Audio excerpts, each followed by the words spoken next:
Back again, my beautiful people. You don't know the boy Yardman there. But people, before we get into the video, because I'm telling you, yesterday game was so fantastic. Yesterday game was you know, before me say nothing, please share, subscribe, hit the thumbs up button, hit the notification bell, so anytime I drop a video, you can see the video. Like I said, I wasn't going to be on AFTV, so you'll have to catch me up on Yardman AFC on YouTube. So people, please subscribe to the channel. Please, I beg you. I don't know already. I don't know the boy Yardman. I don't know the love you have for me, but subscribe to the channel, my people. Just hit a notification bell, hit the subscribe button. But yes, people, like I said, yesterday was the best first half I see Arsenal play in maybe 10 years now. Or maybe I would say the best first half I ever see Arsenal play away in the Premier League. Even back in the Wenger era, since we moved come to the Emirates. It was that good. Fulham did not have a clue. Yes, people are going to say Fulham was terrible, Fulham was poor, but we made them look like that. We made them, because you cannot make a team play terrible unless you are playing an A+ game. And that's when a team going to look like that. So I don't want people to come out and say, oh, Fulham was just terrible. No, we made them look terrible. It was a first half win. I will manage out the next second half. With Fulham, you know, they come better. Obviously, that was going to happen. It was a Fulham. It was going to happen. And they come back. They you know, they take a couple shots. I know they take one hit on the crossbar. I know Ramsdale kind of do a I don't know. Sometimes Ramsdale looks like him just lick him chip. I don't know. But yeah. But all in all, it was a fantastic game. Zeus was back. Good 20 minutes game.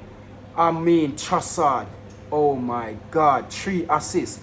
I think the last person to do that 3 assists in a game was Cesc Fabregas. Was the last person to get 3 assists in a game for Arsenal. This guy. And I like what Mikel is doing. You know, previously we got out and we buy out of the Premier League. And it never really seems to click and work at the time. And when we want those players to work, it does never really click. It take them time.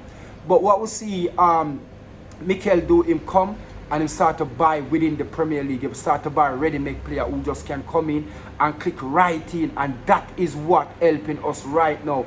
Now the next thing I'm going to say, I just think it, sitting down and watching this guy play, Zinchenko, I can't see the love of Christ.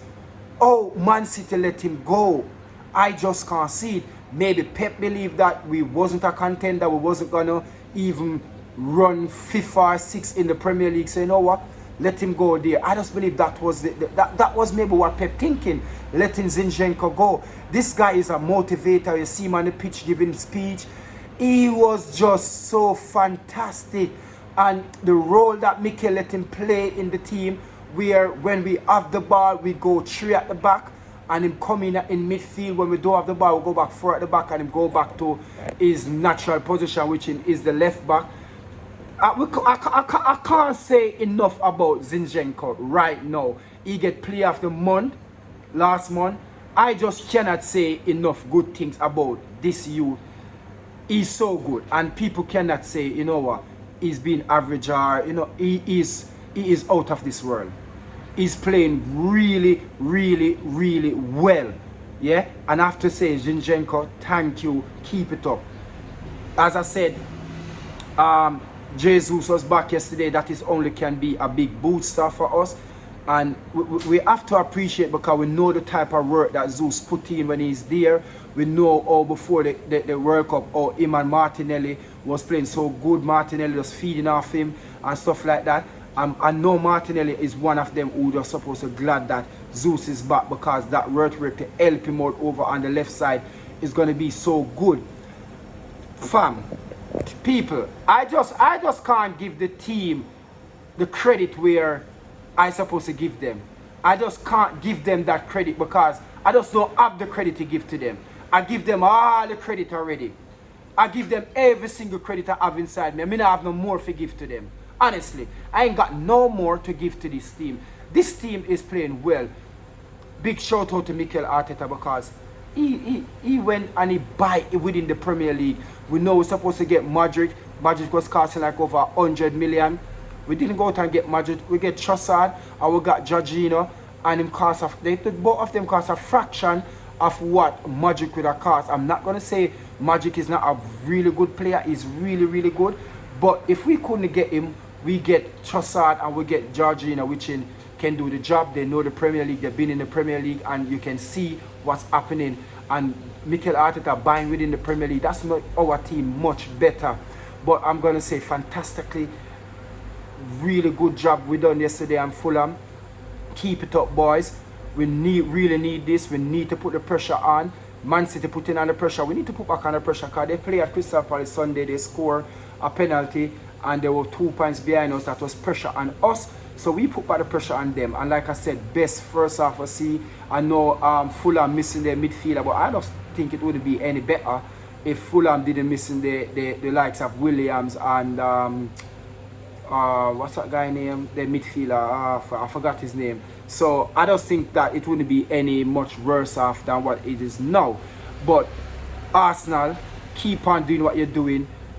Martinelli scoring, Odegaard scoring, oh God, everybody just scoring. We're just getting goal all over the pitch, and that is what make this team so good. We just don't depend on one person to score.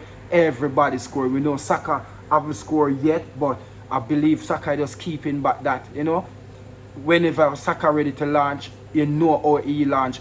Yes, yesterday I have a really good game, taking on people, making the cross. Like I said, Trossard was brilliant. From Trossard come to Arsenal, we can't say that this guy have a poor game. Every single game that this guy come on the pitch or even start, this guy make an impact. And we have to say thank you to Trossard, keeping up the good work that you're doing. I mean, the back line again, clean sheet. Thank you. And I always want clean sheet because I think that brings confidence. And I always tell you that clean sheet bring confidence. See, if we get a clean sheet at Fulham, we know that Fulham is not an easy place to go. And we'll go there and we'll get it. We'll have to say thank you. Gabriel, this guy scoring him debut at Fulham. Him score away again at Fulham. That is him third time in playing with Fulham. And the fourth time I'm scored 3 goals. We have to give thanks to Gabriel as well because he's doing his things. He know what he's doing. He's scoring goal as well. We know we need Saliba to start. Give a look at 1-2. Because we're going to need goal all over the pitch from these players. We're going to need it. We can't depend upon, you know, as what we don't do. We don't depend upon 1 or 2 players to score. You know, everybody's scoring. We got about 3 players in the Premier League in double digit in goals. So keep it up, Arsenal. It was a very, very good game yesterday. I cannot fault anybody on the pitch. Xhaka has been doing his thing, you know. Everybody, the substitution, Reece Nelson, everybody has been doing their thing, people. And we just have to keep our faith and just know that, you know, we know that we can win the Premier League, but we're just going to keep a lid on it. And we'll just take it game by game. You know, the next game is going to be Sporting at the Emirates Stadium. I'm definitely going to be there, no doubt about that one. That's Thursday night, so I'm going to be there. And then we'll have Crystal Palace. So yes, people, so you don't know, big up on yourself. Arsenal, wow, we are doing good. We are doing really, really good. We are doing better than what people think that. Because nobody expected us to win the Premier League. Nobody expected us to be where we're at. And we'll be leading the Premier League for, I mean, City on go take over maybe for a day. And they will play next day, we'll take back over. So we've been leading, and we just hope we can do that throughout the next 11 games. Now, somebody asked me about the match of the day with Gary Lineker's situation, and I don't agree with his comment that he make about the migrant and the Holocaust, because I believe it's totally different. But for the BBC to take him off air, it is wrong, because Gary Lineker is a freelancer. He is not signed to the BBC. Even though you see Gary Lineker do Match of the Day for the BBC, he doesn't sign with the BBC. I know Gary Lineker, he is a freelancer, so he have his own freedom of speech. And for the BBC to go out and do that, it was wrong. And they have to go and bend over back way today, because I know a speech going to come out today.